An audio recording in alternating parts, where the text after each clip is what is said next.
Captain Sheridan's next major objective was to liberate Tau Ceti IV from President Clark. Tau Ceti was an industrial world, renowned for its first-class shipyard and military manufacturing center. Even after learning about the defeat of the White Stars by the Lysander, Sheridan remained convinced that he could persuade other Earthships to defect to his side. However, he was unaware that Clark was already disseminating false information to Earth Force military personnel, claiming that the crews of captured or defected ships were being killed and replaced by Minbari crews. This deception was heavily promoted by the Night Watch, and video footage of the wrecked White Stars alongside the bodies of Minbari crews only reinforced these beliefs. Even military personnel who did not support President Clark were unwilling to allow Earth to fall to a despised enemy like the Minbari.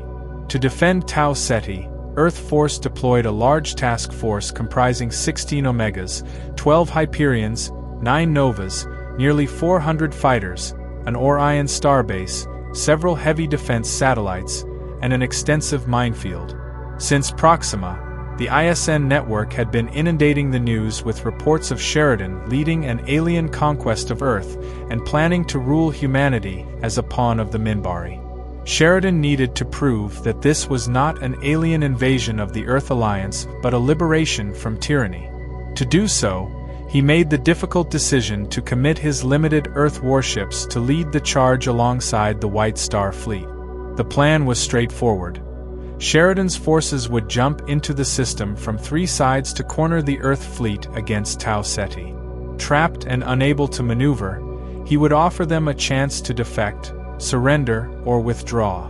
Confident in his strategy, Sheridan believed this would be a short battle with minimal loss of life. Unfortunately, he was mistaken. The fleet defending Tau Ceti fully believed Clark's lies and was prepared to fight to the end. As soon as Sheridan's forces entered the system, the Earth forces opened fire without warning. There was no opportunity to communicate or organize a defensive strategy. Within minutes, 3 of Sheridan's Omegas were heavily damaged, and dozens of fighters were destroyed. The Tau Ceti fleet then charged Sheridan's forces, pushing them back in a sudden turn of events. Several White Stars were lost before Sheridan ordered a full retreat. Despite their withdrawal, the Earth fleet continued to fire, destroying an Omega and 3 Novas.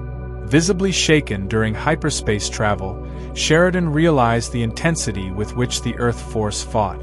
However, he couldn't abandon Tau Ceti to Clark. After reorganizing his forces, he jumped back into the system at a safer distance and prepared for another engagement.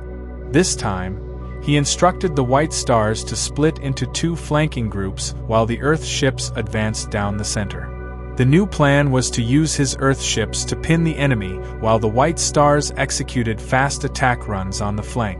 The Orion station and defense satellites complicated this strategy, as they provided intense cover fire and limited maneuvering room due to the minefield. After approximately 9 hours of combat, the remaining Earth fleet was severely damaged and unable to escape. Worse, several Earth fighters began making suicide runs against the rebel ship. Finally, Sheridan caught a break. After ordering the remaining Earth ships to surrender, 1 Omega captain responded, revealing the propaganda Clark had fed them about crews being killed and replaced. Fortunately, Captain MacDougan of the Vista convinced the remaining Earth ships to stand down. The battle was over, but the cost was staggering.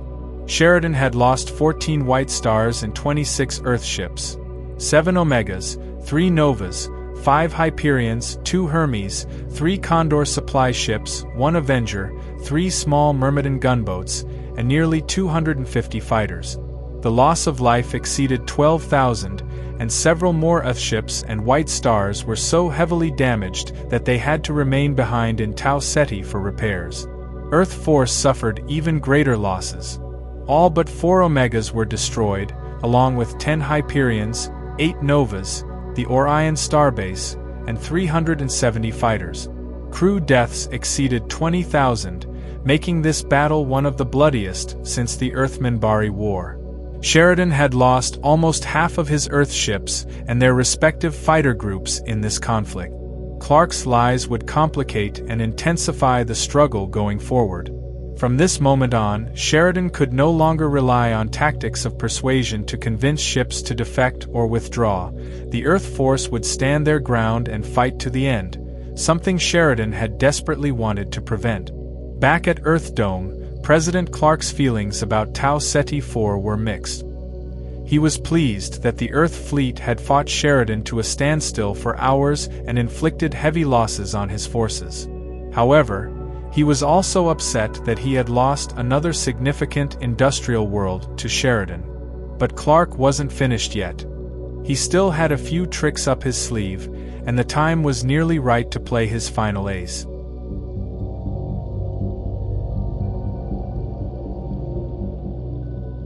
With the fall of Tau Ceti IV, many Earth ships were cut off and trapped behind enemy lines.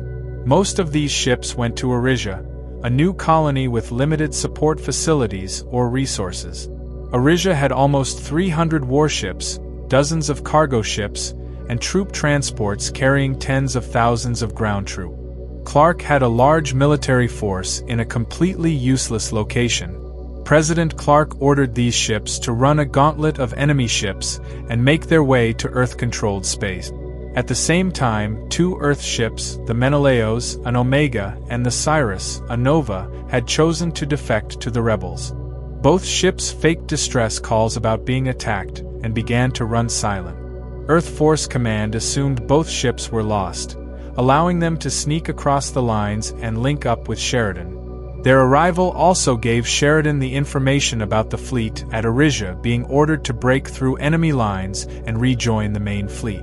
Sheridan knew he couldn't let these ships link up and devised a bold plan to cut them off and neutralize them. Since he hadn't yet announced the defections of the 2 Earth ships, which he does regularly to show his support, he decided to use them as bait for an ambush.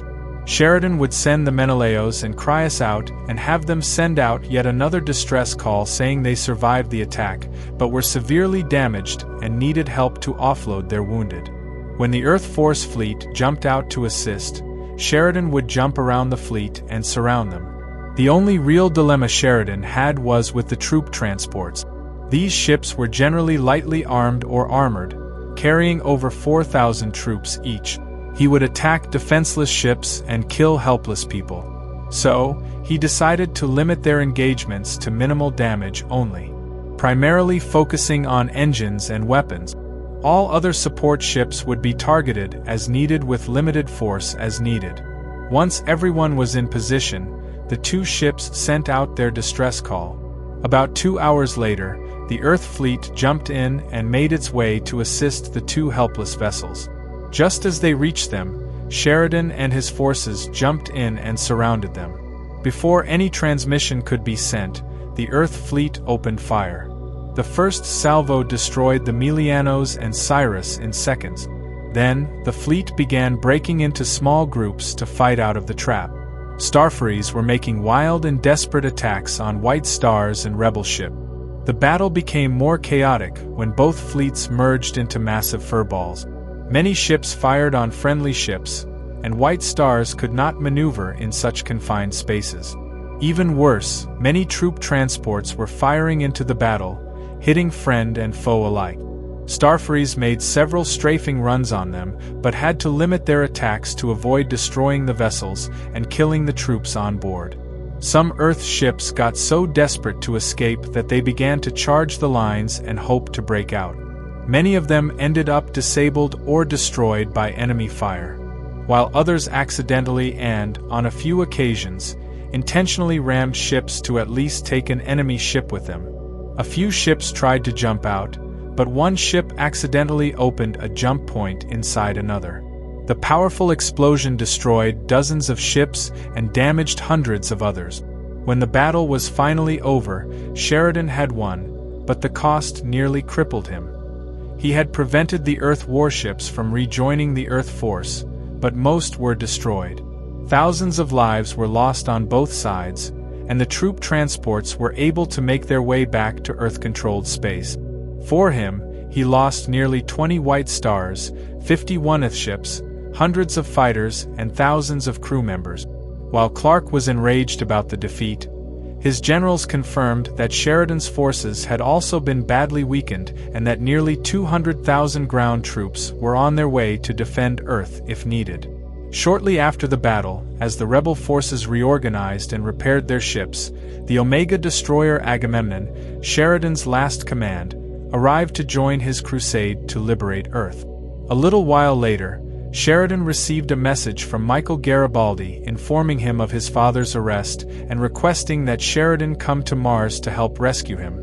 This was a trap to capture Sheridan and slow his progress against Clark so Morgan Edgars could enact his anti-telepath plan.